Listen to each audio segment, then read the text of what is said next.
Hello, my grade 10s. Today we'll be doing a chemistry lab called the Chemical Reactions Lab. So go ahead and download the 3-page handout that comes along with the lab.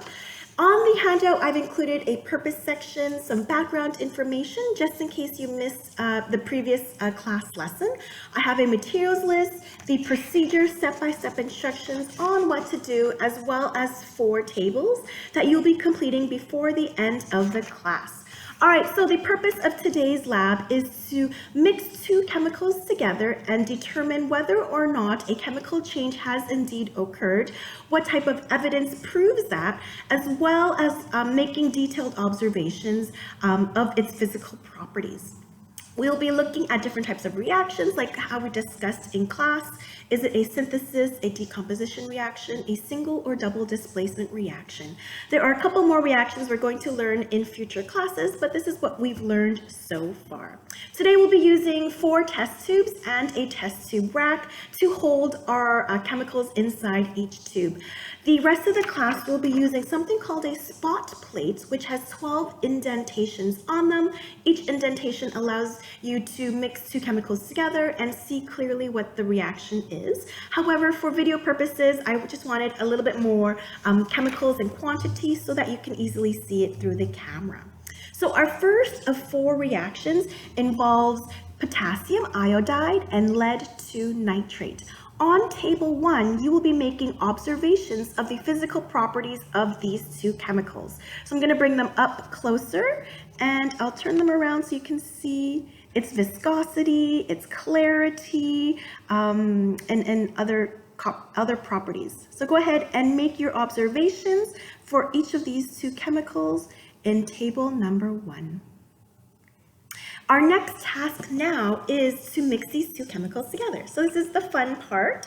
So I'm going to go ahead and take potassium iodide. Oh, first off, safety. Almost forgot to wear my goggles. All right, so safety first. How do I look? All right, so everyone in the class will be wearing these nerdy goggles, so can't feel too left out. So here's potassium iodide. I'm going to put it in my test tube. There you go. I'll give you a close-up view. And then I'm going to take my lead 2 nitrate bottle and I'm going to mix it. Or I'm going to add it and then shake, maybe swirl the test tube around if I need to. So here we go. Kind of cool stuff, huh? I'll give you a close-up view. So go ahead and make your observations of the physical properties of these products on table number 1. Now, be sure to be as specific as possible when you're describing the details of what this looks like. You'll also be predicting the products of this reaction. So you're going to go ahead and write your equation, both word and chemical formulas, please. Next up, we will be mixing potassium chloride and silver nitrate. All right, so now we're moving on to table number 2. I'm going to turn these 2 chemicals around so that you can see its physical properties. So you can analyze its different colors, its viscosity, its clarity. So lots of things to mention on table number 2 for the physical properties of potassium iodide and silver nitrate. So I'm going to go ahead and mix these 2 chemicals together. Let me move them along the line. So let's start with potassium chloride. So I'm just going to squeeze a little bit into the test tube. There we go. There's some potassium chloride. And then next up, we've got silver nitrate. Take my silver nitrate and I'm going to add it to the test tube. Ooh. So I'll bring it up close so you can see. So go ahead and make your observations in table number 2. Describe its physical properties. Go ahead and complete the word and chemical equation. Please make sure your chemical equation is indeed balanced. In each table, you are to also research the applications of a specific chemical found in that reaction. So make sure you do that on your own time as well. The third reaction we will be completing involves copper 2 sulfate, which has this really cool blue color, and sodium hydroxide. So we're moving on to table number 3 now. I'm going to turn this around so that you can go ahead and make your observations of the physical properties of these two chemicals. So here's the viscosity. You can compare the color and the clarity between them. So this is for table number 3. I'm going to go ahead and mix these chemicals together. So I'll take a new test tube. Here's my bright blue copper 2 sulfate. I'm going to pour some into our test tube.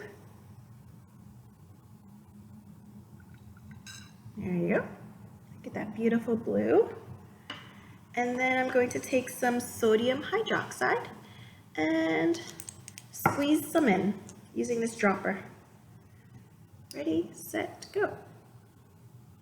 Wow, this is pretty cool. Very cool. So go ahead and make those observations. It's looking a little jelly-like. Yeah, the viscosity is definitely has changed. The color has changed, right? So this is for table number 3. And then we've got our last reaction involving hydrochloric acid, which is found in our stomachs, and sodium carbonate. So I'm going to go ahead and let you guys observe its physical properties, look at its clarity, viscosity, transparency, and everything else. And let's go ahead and mix these two chemicals together. So I'm going to take my hydrochloric acid, put it in this test tube.